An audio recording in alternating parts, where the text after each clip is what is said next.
반갑습니다. 유태인 목사입니다. 오늘은 스가랴서 11장과 12장을 함께 살펴볼 텐데요.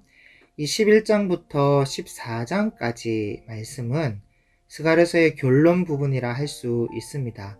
그런데 좀 어렵고 난해한 부분이 있는 말씀이기도 하고, 무엇보다 11장에서 충격적인 진리를 제가 오늘 말씀을 드리려고 하는데요. 여러분 한번 잘 들어보시고 놀라지도 마시고 좀 잘 이해해 주시기 바랍니다. 먼저 제가 드리고 싶은 성경의 진리가 무엇이냐면, 여러분 보통 하나님께서는 사랑이 많으시고 전능하시니까 어떤 죄인이든지 요나서의 니느웨 같은 사람들도 다 회개하게끔 만들고 다 구원하실 수 있다. 그렇게 여러분들 알고 계시죠?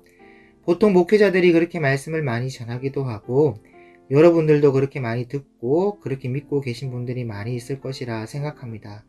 그러나 결론을 먼저 말씀드리자면 그렇지 않다는 것이에요. 저도 인정할 건 인정하는데 하나님은 사랑이 많으시고 전능하신 분이라서 그 전능하신 능력으로는 온 지구상의 70억 인구도 모두 다 구원하실 수 있는 분임은 저도 인정은 합니다. 그렇게 하실 수 있는 전능하심을 제가 인정하는 것이죠. 그러나 하나님은 절대로 그렇게 하지 않으신다는 것이에요.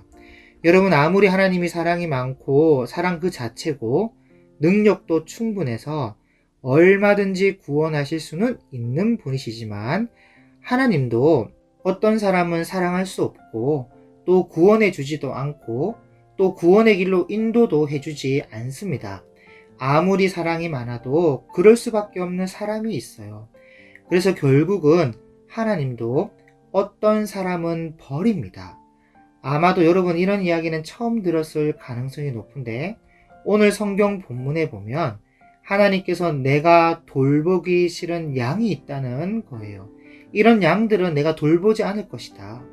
여러분 11장 4절에 보면 하나님께서 스가랴 선지자 보고 너는 잡혀 죽을 양떼를 먹이라 그렇게 말씀하시는데, 11장 말씀 자체가 하나님께서 스가랴서에게 말씀하신 것처럼 되어 있지만 사실 끝까지 읽어보면 스가랴 선지자 안에서 예수님 보고 하시는 말씀처럼 되어 있습니다. 조금 이따가 살펴보면 알겠지만, 여러분 예수님이 신약시대에 오셔서 정말 잡혀서 죽을 양떼들, 하나님도 돌보기 싫을 정도로 못된 잘못된 사람들, 그런 사람들에게 어떻게 보면 마지막으로 자비를 베푸시는 것인데, 그런 사람들에게 먹을 것을 주면서 먹이라는 겁니다. 그래서 예수님께서 하나님의 뜻을 위탁받아 3년간 먹이고 했는데 해봐도 안 됐죠. 그러니까 정말 하나님께서 돌보기 싫을 정도의 사람들, 정말 이 잘못된 이 사람들은 예수님이 직접 와서 돌봐줘도 안 되는 것이고, 예수님도 그런 사람들을 마음에서 싫어해요. 그리고 백성들도 마찬가지죠. 백성들도 이런 예수님을 싫은 겁니다.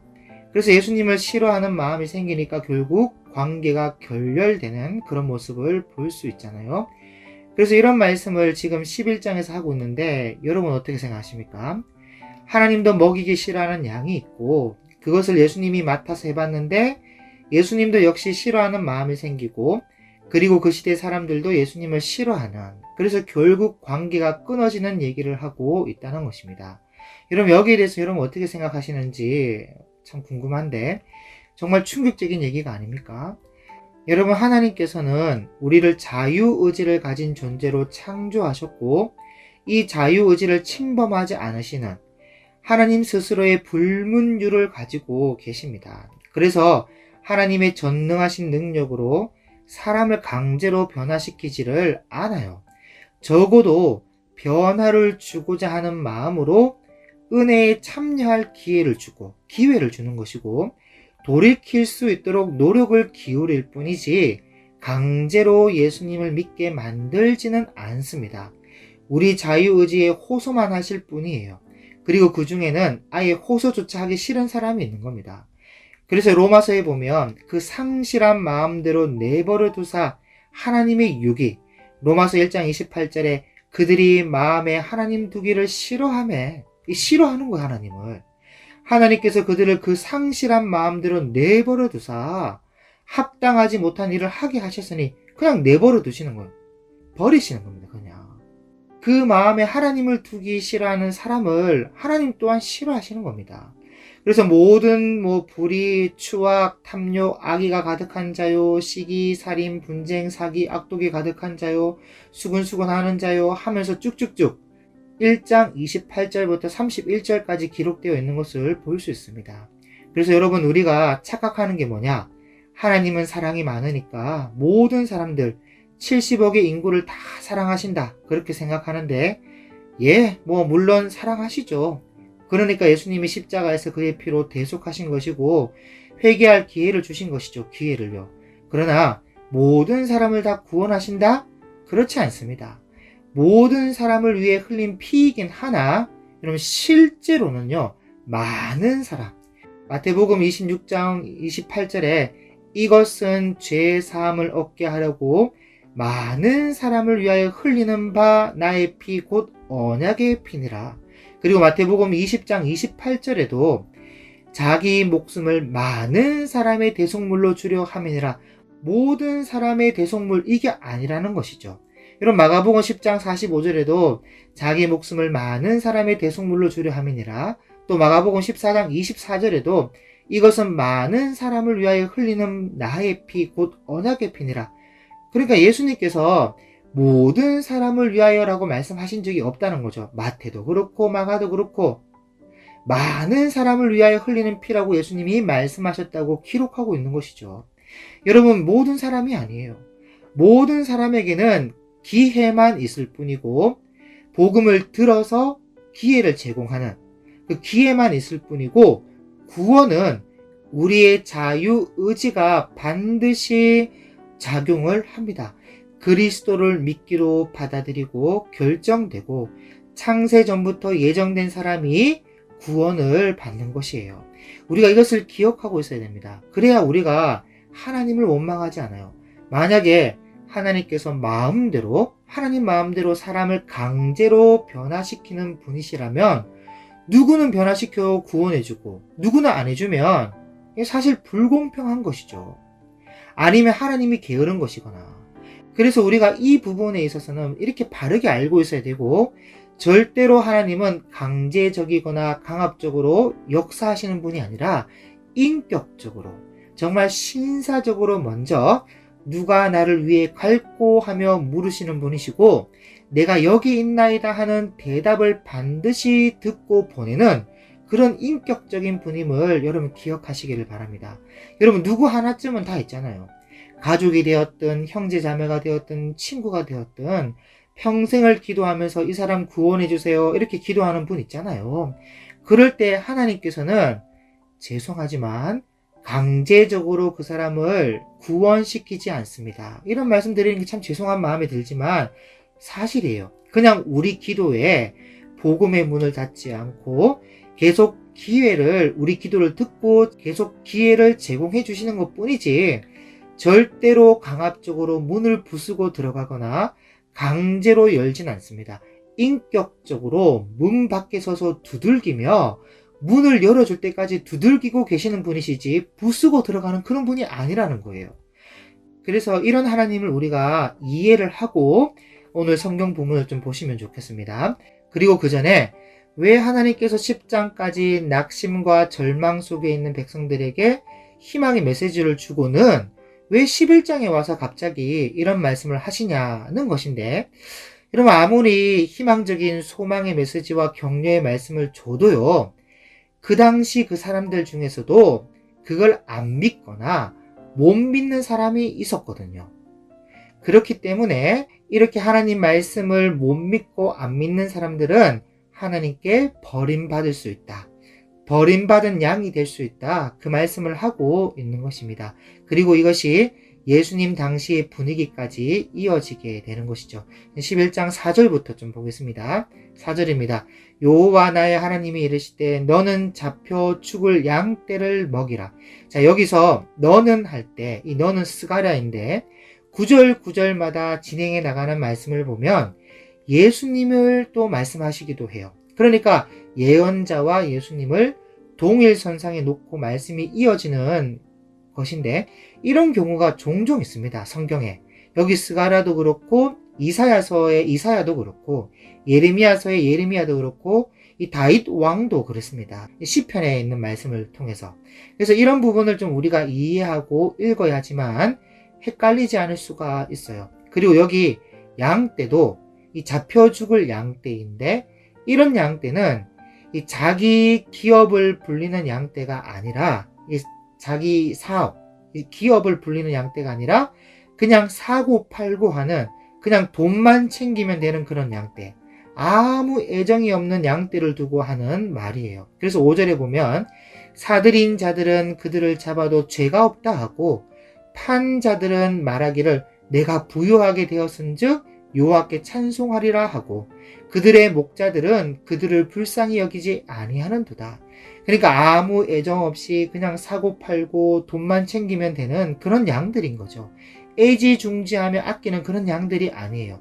그래서 이 양들이 누구냐면 학개 선지자의 말씀을 들었을 때 진지하게 회개하고 바르게 서는 사람들이 아니라 하나님께로 돌아오지 않는 사람들, 하나님 사랑의 품에 안기지 않는 사람들, 나중에 이런 사람들을 또 예수님 당시에는 성령 회방까지 하는 사람들, 이런 사람들을 말하는 것입니다. 6절에 여호와가 말하노라 내가 다시는 이 땅 주민을 불쌍히 여기지 아니하고 그 사람들을 각각 그 이웃의 손과 임금의 손에 넘기리니 그들이 이 땅을 칠지라도 내가 그들의 손에서 건져내지 아니하리라 하시기로, 그러니까 하나님께서 건져내지 않는다는 거예요. 버렸습니다. 다시 말하면 하나님이 포기한 양들이 있다는 것이죠. 그래서 7절에 내가 잡혀 죽을 양떼를 먹이니 참으로 가련한 양들이라. 하나님이 포기했는데 누가 어떻게 뭘 할 수 있겠습니까? 그냥 가련한 양들일 뿐이죠. 그래도 마지막 기회가 있다면요, 팔아치우기 전에, 그 얼마 안 남은 기간이죠. 그러니까 뒤에 말씀에 보면 한 달이라는 말이 나오는데 한 달만 지나면 양을 파는데 그 전까지 그래도 양을 굶길 수는 없으니까 주인이 먹이고 재우고 한단 말이죠. 어떻게 보면 정을 붙일 수 있는 마지막 기회라는 것이에요. 그래서 내가 막대기 둘을 취하여 하나는 은총이라 하며 하나는 연합이라 하고 양떼를 먹일세. 여러분, 그 목자들은요, 딱 두 가지 막대기, 양을 인도하는 지팡이와 악한 짐승을 쫓는 막대기, 이 두 개를 늘 가지고 다닙니다. 그래서 목자가 잡혀 죽을 양이지만 은총의 막대기와 연합의 지팡이, 연합의 막대기로 먹였단 말이죠. 그러니까 7절에 이 내가라는 말은 예수님 하나님이라는 것이에요. 그러니까 스가랴 보고 너는 양떼를 먹이라 하면서 스가랴가 내가가 될 수도 있지만, 보면 하는 걸 보면요, 예수님을 말씀하고 있는 거예요 지금. 그런데 8절을 보시면 한 달 동안에 내가 그 세 목자를 제거하였으니 이는 내 마음에 그들을 싫어하였고 그들의 마음에도 나를 미워하였음이니라. 그러니까 이게 무슨 말이냐면, 내가 그 세 목자를 제거하였는데 여기 내가는 예수님 하나님이고, 그럼 여기 세 목자는 또 누구냐? 이 세 목자는 또 누구냐면 이스라엘의 기름 부음을 받은 세 부류, 왕과 제사장과 예언자를 또 말하는 거예요. 그런데 하나님께서 이 세 부류의 목자를 제거해 버렸다는 것이에요. 좀 헷갈리죠? 여러분, 앞에 구절을 보면 양을 돌보는 목자가 예수님이었는데 갑자기 또 하나님이 세 목자를 제거했다니까 이게 무슨 말이냐? 그리고 내 마음에 그들을 싫어하였고 하는데 여기서 또 내는 또 누구냐? 우리가 볼 때 하나님 같죠? 세 목자를 제거한 하나님 같죠? 네, 맞습니다. 그런데 실상은 또 목자예요, 또 목자. 4절부터 이어져 오는 문맥상, 그리고 앞으로 또 나오는 말씀의 문맥상, 이 내 마음에 그들을 싫어하였다 할 때 이 내는 또 목자를 두고 얘기하는 겁니다. 근데 그 목자가 하나님이에요. 그러니까 아까 말씀드렸던 것처럼 스가랴 선지자에게 너는 목자가 되어서 양떼를 먹이라고 말해놓고는 그 목자가 또 예수님 하나님인 것처럼 계속 이렇게 동일선상에서 주어의 주체가 중복되어 나오고 있는 것입니다. 바뀌어가면서. 그리고 그들을 싫어했다 할 때 이 그들은 양떼예요. 그래서 여러분, 목자는요, 어지간하면 양을 미워하지 않습니다. 정을 붙이려고 해요. 그런데 이리 와라 해도 안 오고 저리 가라 해도 안 가고 하지 말라는 짓만 골라서 하고 하여튼 목자들의 말을 듣지 않아요. 싫어하는 일만 저지르고 그러니까 이놈의 짐승 새끼가 예쁘지가 않는 거죠. 그래서 그 어떤 목자가 와서 돌봐도 이 양들이 싫은 겁니다. 정이 안 가요. 그래서 하나님이 왕과 제사장과 선지자를 제거해 버리시고 왕과 제사장과 선지자의 역할을 그리스도 예수님이 오셔서 다 행하시는데 문제는 이 양들도 목자를 싫어합니다. 예수님을 싫어해요. 앞에 세 목자도 다 싫어했고 예수님도 싫어했어요. 그러니 결국 관계가 깨지는 것이죠. 은총과 연합으로 먹인 것이 헛짓을 한 것밖에 안 됐습니다. 그래서 9절에 보면 내가 이르되 내가 너희를 먹이지 아니하리라. 죽는 자는 죽는 대로 망하는 자는 망하는 대로 나머지는 서로 살을 먹는 대로 두리라 하고 이에 은총이라 하는 막대기를 취하여 꺾었으니 이는 모든 백성들과 세운 언약을 폐하려 하였습니다. 그러니까 하나님께서 세우신 언약인데 하나님께서 그 언약을 폐해버렸습니다. 여러분, 우리는 하나님은 변치 않으시고 한번 맺은 언약을 영원히 폐하지 않으시고 반드시 그 언약을 지키신다, 그렇게 알고 계시죠? 네, 맞습니다. 그런데 조건이 있어요. 하나님과 맺은 언약을 성실히 이행하는 자에게 그렇게 하시는 것이지 하나님의 언약을 성실히 이행하지 않는 자들에겐 하나님이시니까 하나님 마음대로 언약을 폐하시기도 합니다. 그럴 때 피조물인 우리가 뭐라고 하겠어요? 하나님 어떻게 그럴 수 있습니까? 라고 말할 수 있습니까? 뭐 말은 할 수 있겠죠. 그런데 뭐가 달라지겠어요? 하나님이니까 하나님 마음대로 할 수 있는 겁니다. 그래서 11절에 당일에 곧 폐함에 내 말을 지키던 가련한 양들은 이것이 여호와의 말씀이었던 줄 안지라. 자, 여러분, 이게 참 중요한 말씀인데 그래도 목자가 그냥 다 팔아치울 양일지라도 그 한 달 동안 은총의 막대기와 연합의 지팡이로 먹이니까 그 중에 소수가 아주 적은 수이지만 그 가련한 양들 중에 몇몇이 또 정을 붙이기 시작하는 거예요. 주인의 목소리를 알고 여호와의 말씀인 줄 알게 된 양이 있는 겁니다. 그런데 12절, 이 12절도 조금 이해하기가 어려운 구절인데 여기 내가라는 주어의 주체가 하나가 아니니까 이게 어려워요. 자, 12절 볼게요. 내가 그들에게 이르되 너희가 좋게 여기거든 내 품삯을 내게 주고 그렇지 아니하거든 그만두라. 그들이 곧 은 30개를 달아서 내 품삯을 삼은지라. 은 30개를 달아서 품삯을 삼았다라는 말은 아마 다들 이해가 되실 겁니다. 그런데 여러분, 여기서 이 내가가 누구냐? 이 내가는 일단 스가랴 선지자인데 그들이 또 누구냐면 이 그들 하나님의 말씀을 듣지 않는 양떼들이죠. 그래서 그 사람들에게 내 품삯을 내놔라. 나 목자 못하겠다. 관계도 안 좋고 서로 싫어하는데 더 일할 이유가 뭐가 있냐? 나 그만둘래. 그러니 내가 수고한 것을 다오. 뭐 그것도 주기 싫으면 치워라. 그렇게 말하니까 이들이 은 30개를 달아서 품삯으로 준 거예요. 여러분, 여기 은 30은요 소에게 들이바쳐서 죽은 노예 한 사람의 값입니다. 그 당시에 정상적인 월급도 아니고 퇴직금도 아니고 소에게 들이바쳐서 죽은 노예 한 사람 값을 매긴 거예요. 그래서 13절에 여호와께서 내게 이르시되 그들이 나를 헤아린 바 그 삭슬, 자, 그러니까 하나님께서 목자의 품삯을 나를 헤아린 바라고 말하고 있죠. 계속 목자와 하나님이 동일선상에서 나오고 있습니다. 예수님이 나를 헤아린 바 그 삭슬 토기장에게 던지라 하시기로 내가 곧 그 은 30개를 여호와의 전에서 토기장에게 던지고, 그래서 나중에 예수님을 달아준 돈이 은 30입니다. 스가랴에게 주신 말씀인데 이게 예수님에게 이루어져요. 이게 가룟 유다가 집어 던지고 간 은 30으로 토기장의 밭을 사서 나그네의 묘지로 삼았는데 그 말씀이 이루어졌습니다. 여기에 있는 말씀이. 그러니까 이 말씀은요 하나님 아버지도 먹이기 싫은 양이 있다는 것이고 스가랴가 봐도 정말 먹이기 싫은 양이 있다는 것이고 예수님도 먹이기가 싫은 양이 있다는 것을 말하는 것인데 웃긴 거는요 양들도 싫어해서 관계가 끊어지는, 양들도 예수님이 싫고 스가랴도 싫고 그래서 싫어서 관계가 끊어지는 그런 말씀을 하고 있다는 것이에요. 여러분, 예수님께서 3년 정도 공생애 동안 이스라엘 백성들을 돌봤지 않습니까? 그때 예수님께서 이방인에게 나는 이스라엘 집에 잃어버린 양의 유로 보냄을 받았다 하면서까지 이방인에게 관심이 없다 할 정도로 온통 유대인들에게 정성을 쏟아 부었는데 결국은 그들이 예수님을 싫어했습니다.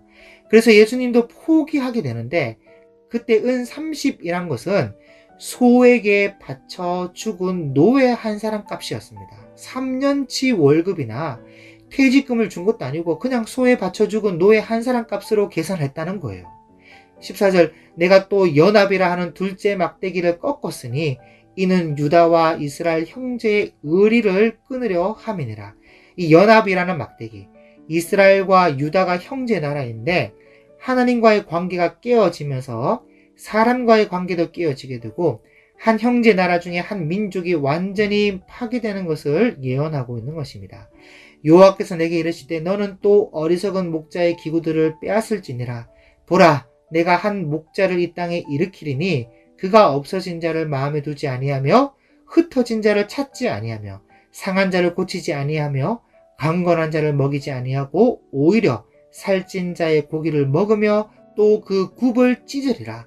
화 있을진저 양떼를 버린 못된 목자여, 칼이 그의 팔과 오른쪽 눈에 내리니니 그의 팔이 아주 마르고 그의 오른쪽 눈이 아주 멀어 버릴 것이라 하시니라.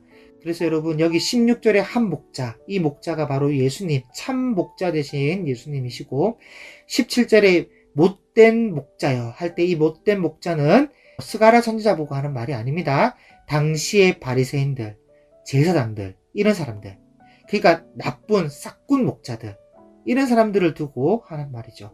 그래서 여러분 우리는 그저 예수님은 원수도 사랑하니까 모든 사람을 다 사랑해서 구원해 주실 것이다, 우리가 기도하고 노력하면 예수님이 다 구원해 주실 것이다, 그렇게 믿는데 사실은 그렇지가 않습니다. 우리가 기도하고 노력해도 안 되는 사람이 있어요. 예수님도 안 되는데 안 그렇습니까? 우리의 기도를 통해 하나님의 기회를 더 주실 수는 있어도 강제적으로 마음을 변화시키거나 강제적으로 구원해 주는 일은 죄송하지만 일어나지 않습니다. 예수님도 안 되고 하나님도 안 돼가지고 얼마나 웁니까? 울어. 구약 성경에 됐었으면 망할 일이 뭐가 있습니까? 됐었으면. 만약에 그렇게 하실 것 같으면요, 세상 모든 사람 70억의 인구를 다 사랑하셔서 다 구원해 주셨어야지 지옥은 왜 만들어 놓고 왜 보내겠습니까? 지옥에. 그리고 그럴 것 같으면 십자가에서 대속해 줄 이유가 뭐가 있습니까? 그 이유가 없는 거 아니겠어요? 이유가 없는 것이죠. 70억의 인구를 다 믿음의 성자로 다 변화시켜서 강제로 예배드리고 하나님을 사랑하는 사람으로 만들면 되는 것이지 뭐하러 그 십자가에 돌아가십니까? 그런데 그렇게 하지 않으신 이유는 뭐냐? 하나님의 형상대로 지음을 받은 인간이기에 자유의지를 허용하시는 것이고 그 자유의지를 인정하시기에 인격적인 방법, 이 인격적인 방법으로 다가오시기 때문입니다. 그래서 그 인격적인 방법으로 기회를 줘서 복음에 노출되게 하시는 것이고 아무리 그렇게 복음에 노출되게 하셔도요, 기회를 줘도 그 자유의지와 그 인격과 성품이 완전히 마귀의 사람으로 무너진 사람은요, 하나님도 예수님도 성령님도 천사도 그 누구도 인도할 수 없고 구원할 수 없습니다. 아니, 하나님의 능력으로는 할 수 있어도 하나님이 그렇게 하지 않아요. 싫어합니다, 그 사람을. 해주기 싫어해요, 그렇게. 그 양떼를요. 밉고 싫은데 뭐하러 구원해 줍니까? 하나님도 싫은 사람이 있어요. 아무리 예수님이라도 그 사랑이 많으신 분도 독사의 새끼는 사랑하지 않습니다. 그리고 그 상대방도 하나님을 미워하고 있어요. 싫어하고. 아까 로마서에 봤지 않습니까? 그 마음에 하나님을 두기를 싫어하며 싫어하니까 온갖 욕을 다 하고요. 여러분 그 하나님을 그 비방하는 거 보세요. 세상 사람들. 그러니 아예 구원 자체가 안 되는 겁니다. 그런 사람은요. 그래서 지금 이 시간 영상을 시청하는 여러분들에게는 참 죄송한 말씀이지만 여러분들이 기도하는 대상이 있을 텐데 다만 제가 바라기는 그 대상이 제발 하나님의 미움을 받는 사람이 아니길, 그리고 그 사람도 하나님을 싫어하고 미워하는 사람이 아니길 바랄 뿐입니다. 물론 그렇다고 노력은 안 할 수는 없지만, 그러나 냉정하게 볼 때 도저히 변화되지 못할 사람이 있기 때문에 지옥이 있는 것입니다. 12장입니다. 이스라엘에 관한 여호와의 경고의 말씀이라. 여호와 곧 하늘을 펴시며 땅에 터를 세우시며 사람 안에 심령을 지으신 이가 이르시되. 참 정말 저는 이런 구절을 보면 가슴이 설레요. 전지전능하심이 이런 구절에서 드러나고 있으니까 얼마나 설렙니까? 눈에 보이는 모든 만물 외에도 눈에 보이지 않는 사람 안에 심령까지 지으신 분이시니까 참 저는 이런 말씀이 설레는데, 그런데 이런 하나님일지라도 사람의 마음과 영혼을 강제적으로 바꾸지 않아요. 정말 인격적인 분으로서 인격적인 교제를 원하시는 분이십니다. 그 마음의 심령을 지으신 분이. 어쨌든 이 12장은 이스라엘에 관한 여호와의 경고의 말씀을 하시는데, 미래에 일어날 일에 대한 경고의 말씀입니다. 예언의 말씀이에요. 2절에 보라, 내가 예루살렘으로 그 사면 모든 민족에게 취하게 하는 잔이 되게 할 것이라. 어떤 매력이 있어서 그런지 몰라도 예루살렘에 차려진 진수성찬과 독주를 먹으려고 사면의 모든 민족이 몰려오는데, 예루살렘이 에워싸일 때 유다에까지 이르리라. 그날에는 내가 예루살렘을 모든 민족에게 무거운 돌이 되게 하리니 그것을 드는 모든 자는 크게 상할 것이라. 천하 만국이 그것을 치려고 모으리라. 그러니까 언젠가는 예루살렘을 치기 위해서 천하 만국이 달려드는데요, 그때 예루살렘이 무거운 돌이 되게 할 것이고 그것을 만지고 들고 하는 사람들에게 크게 다치게 하신다. 그런 말씀인데요. 여호와께서 말하노라. 그날에 내가 모든 말을 쳐서 놀라게 하며 그 탄자를 쳐서 미치게 하되, 유다 족속은 내가 돌보고 모든 민족의 말을 쳐서 눈이 멀게 하리니, 유다의 우두머리들이 마음속에 이르기를 예루살렘 주민이 그들의 하나님 만군의 여호와로 말미암아 힘을 얻었다 할지라.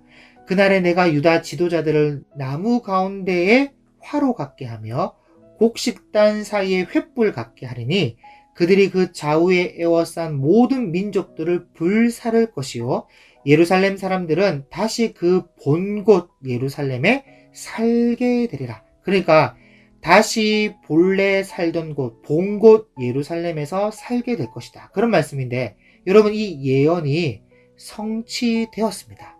이미 AD 70년에 로마 티투스 장군에 의해서 예루살렘이 멸망당한 이후에 1948년 5월 14일까지, 이때가 이스라엘 독립이 있는데, 이때까지 그냥 유다 민족으로만 남아 있었을 뿐 땅도 나라도 없는 민족으로 디아스포라로만 살다가 1948년 5월 14일에 이스라엘 나라를 회복합니다. 1878년 만에 회복이죠. 7절에 여호와가 먼저 유다 장막을 구원하리니 이는 다윗의 집의 영광과 예루살렘 주민의 영광이 유다보다 더하지 못하게 하려 함이니라. 참 어려운 말이에요, 이 말은. 그러니까 하나님께서 유다 민족 전체를 무슨 옛날처럼 다윗의 집의 영광과 예루살렘 주민의 영광을 나눠가지고 그렇게 하는 것이 아니라 그 영광을 똑같이 하겠다, 그런 말이에요. 말 자체가 좀 이해하기가 어려운 말이긴 한데 그렇게 중요하진 않아요. 8절에 그날에 여호와가 예루살렘 주민을 보호하리니 그 중에 약한 자가 그날에는 다윗 같겠고 다윗의 족속은 하나님 같고 무리 앞에 있는 여호와의 사자 같을 것이라. 예루살렘을 치러 오는 이방 나라들을 그날에 내가 멸하기를 힘쓰리라. 여러분 이 말씀이 일단 지금 다 이루어졌는데 딱 하나가 안 이루어졌어요. 에스겔서에 있는 예언의 말씀. 이스라엘을 중심으로 일어나는 세계 대전이 아직 이루어지지 않았을 뿐이고 일단 1948년 5월 14일에 이스라엘이 독립을 선언을 하게 되는데, 그때 이 독립 선언을 하기 전에 어떤 일들이 있었냐면 지금의 이스라엘을 건드렸던 주변 나라들, 그 중동 나라들이 막대한 피해를 입고 손해보지 않은 나라가 없었습니다. 중동 1차, 2차, 3차, 4차, 5차 전쟁이 일어났어요. 일어났는데 그때마다 어떤 나라든지 이 조그만한 이스라엘에게 다 묵사발이 났습니다. 완전히. 그리고 지금도 어느 나라든지 이스라엘을 건드린다? 그럼 망하겠다는 말과 똑같아요. 그만큼 이미 손댈 수 없는 막강한 나라가 되었습니다. 그런데 딱 하나, 에스겔서 38장과 39장에 예언된 말씀은 아직 이루어지지가 않았어요. 아마 가까운 미래에 이루어지게 될 것입니다. 그래서 이 말씀을 이해하고 싶으신 분은 제 개인 유튜브 구약편에 에스겔서 2부 강의에 자세하게 다뤄놨습니다. 한번 찾아서 보시면 될 것 같습니다. 그리고 이제 10절에 더 먼 미래, 이 진짜 종국사적 종말 때 예수님이 재림하시는데 재림 예수로 오실 때 예루살렘에 어떤 일이 일어날 것인가를 이제 기록하고 있어요. 10절에 내가 다윗의 집과 예루살렘 주민에게 은총과 강구하는 심령을 부어주리니 그들이 그 찌른 바 그를 바라보고 그를 위하여 애통하기를 독자를 위하여 애통하듯 하며 그를 위하여 통곡하기를 장자를 위하여 통곡하듯 하리로다. 이 애통과 통곡이 참 복잡한 눈물이에요. 회개의 눈물이기도 하고 후회의 눈물이기도 하고, 여러분 여기 그들이 찌른 바 그를 바라보고 라고 하는데 이 바로 재림하시는 예수님을 보고 애통하고 통곡하는 것이거든요. 11절 그날에 예루살렘에 큰 애통이 있으리니 무깃도 골짜기 하다드림 몬에 있던 애통과 같을 것이라. 자, 여러분 이 말이 무슨 말이냐면 역사 속에 이스라엘의 다윗 왕 이후 가장 선한 왕이 있었습니다. 그러니까 율법책을 성전에서 발견한 다음에 율법을 읽고 회개하며 대대적인 계획을 진행한 왕, 다윗 이후에 가장 선한 왕, 그 왕이 바로 요시야 왕인데 이 요시야 왕이 나가지 말아야 할 애굽과의 전쟁에서 전사하게 됩니다. 그때 온 국민이 무깃도 골짜기 하다드림 몬에서 애통을 했어요. 이스라엘 전 역사에 이런 애통이 없을 정도로 슬퍼했는데 그때 그 애통함이 이 애통하다라는 이 단어의 대명사가 되었을 정도였습니다. 그래서 예수님이 다시 재림하실 때 그때가 진짜 이 땅의 마지막 역사가 될 텐데 그 마지막 때 이스라엘이 회복하는 것이고 자기들이 찔러서 죽였던 예수님을 바라보면서 애통하는 일이 일어난다는 그런 말씀이에요. 그러니까 그때는요 은총과 강구하는 심령을 부어주시는데 여러분 이것 또한 모든 이스라엘 백성들이 다 회개하고 애통하는 것이 아니라 이런 은총과 강구하는 심령을 받아들일 수 있는 택함 받은 사람만이 회개하는 겁니다. 요한계시록에 가보면 그런 장면이 나와요. 이것도 언젠간 한번 다룰 수 있었으면 좋겠네요. 어쨌든 지금은 아직 이스라엘 사람들이 예수님을 안 믿고 있죠. 현재 그저 선지자 정도로만 생각을 하고 있는데 나중에 예수님이 재림하시는 모습을 보고 돌아오는 사람이 있습니다. 그때가 이스라엘을 위한 마지막 기회고 마지막 회개의 배려입니다.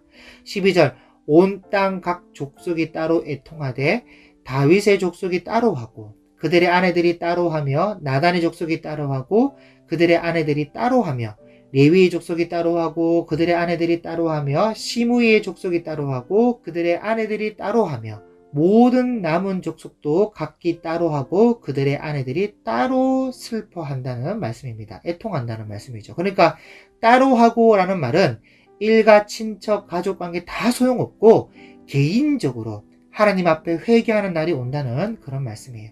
그래서 여러분 사도 바울이 이런 것을 두고 하나님께서 열매 맺지 않은 참 감람나무 가지를 얼마나 꺾어버렸지만 영원히 모두 다 꺾어버리지는 않으신다. 버리지는 않으신다. 그렇게 말씀하시면서 마지막 때에 반드시 접붙임을 받게 될 것을 말씀하고 있는 것입니다. 그래서 언젠가는 유대인들이 회복하는 날이 있어요. 현재 지금 아직 예수님을 믿고 있지 않아서 그렇지 하나님은 아브라함 때부터 맺은 언약과 출애굽기의 시내산 언약을 기억하고 계시고 지금도 이스라엘은 영원한 하나님의 백성이에요. 하나님의 첫사랑입니다. 그런데 유대인들이 이런 하나님의 은혜의 떡을 먹지 않겠다고 해서 먹지 않음으로 인해서 그 떡이 지금 이방인들에게 흘러가게 되었고, 지금 우리가 그 은혜의 떡을 먹고 구원을 받았죠. 영생을 얻은 거죠. 그래서 우리가 복을 받고 복을 누리고 있는 것이죠. 그래서 유대인들이 이런 우리를 보면서, 이방인 우리를 보면서 그 구원받아 기뻐하는 삶을 보고 깨달아요. 아, 저것이 영생이구나. 저것이 영생이 아니고 뭐겠는가 하면서 질투를 하는 겁니다. 그래서 언젠가는 이 유대인들이 나도 그 떡 주세요 하면서 은혜의 품으로 돌아온다는 말씀을 사도 바울이 하고 있는데, 전부 다 로마서에 기록된 말씀입니다. 언젠가 이 부분만 좀 따로 정리를 해서 공유할 수 있도록 하겠습니다. 어쨌든 여러분, 누가복음에 보면 이방인의 때가 차기까지 예루살렘은 이방인의 발에 밟히리라, 그렇게 기록된 말씀이 있는데요. 여기 스가랴서 말씀처럼 이제는 밟힐 일이 없습니다. 예루살렘이 다 회복되었어요. 단지 예루살렘 안에 옛날 솔로몬 성전 터전에 오마르 성전이라는 이슬람 사원이 세워져 있는 것 외에는 이스라엘이 다 회복되었어요. 그래서 이 예루살렘의 이 오마르 사원을 중심으로 어떤 큰 사건이 일어나게 될 텐데, 이 오마르 사원이 무너지고 그 터 위에 다윗의 왕으로 오시는 어떤 절대자를 위한 성전이 지어지게 된다면 그때가 진짜 마지막 때입니다. 그게 절대자, 다윗의 왕으로 오시는 메시아다라고 하면 오는 그 절대자 한 사람이 적그리스도일 가능성이 높거든요. 그러면 그때 돼서는 선교는 끝납니다. 교회가 선교할 수 없는 날이 그렇게 멀지 않았어요. 그래서 지금 교회가 선교할 수 있을 때 선교를 많이 해야 돼요. 얼마 안 있어서 교회가 선교할 수 없는 날이 찾아오게 될 것입니다. 그래서 스가랴서가 우리에게 보여주는 마지막 이야기는 13장, 14장에 있는데, 이것은 다음 시간에 살펴보고요.